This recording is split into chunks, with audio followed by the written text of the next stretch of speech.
Hello everyone, welcome back to Wireless Solutions, where iPhone tips and features are explained clearly and simply. In this video, you will learn how to enable FaceTime on your iPhone so you can start making video and audio calls with friends and family. But before that, here's what we will cover. Open iPhone settings and check your Apple ID. Find FaceTime in apps. Enable FaceTime and confirm contact information. Let us get started. Step number 1. Open iPhone settings and check your Apple ID. First, open the Settings app from your home screen. At the top of the screen, check if you are signed in with your Apple ID.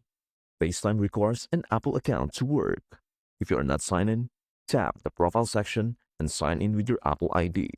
If you do not have one yet, you can create an Apple ID for free by following the on-screen instructions. Step number 2. Find FaceTime in apps. Next, scroll down inside the settings menu until you find apps. This layout appears on newer iOS versions, including iOS 18 and up, where many app settings are grouped inside the apps section. Tap Apps, then scroll down the list until you find FaceTime, and tap on it. Step number 3. Enable FaceTime and confirm contact information. Inside the FaceTime settings, turn on the FaceTime toggle to enable the feature. If the options do not appear immediately, simply go back and open the FaceTime settings again so the menu refreshes. Once enabled, check the section that shows where you can be reached for FaceTime. This usually includes your Apple ID email address or phone number. After confirming this information, FaceTime is ready to use. You can now open the FaceTime app, start a new call with a contact, or create a FaceTime link that can even be shared with Android users.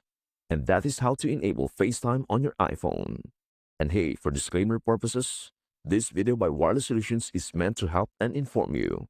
All stuff shown use safe and publicly available features of iPhone devices, iOS, and trusted services. Since every iPhone and software version can be slightly different, your experience may vary. Take your time when exploring the settings and make changes only if you are comfortable. We are here to guide you every step of the way. And that's it. If this video helped you out, please give it a thumbs up and share it with someone who might find it useful. And please don't forget to subscribe for more quick iPhone tips and guides. Thank you so much for watching, and we hope to see you in our next video. Bye for now.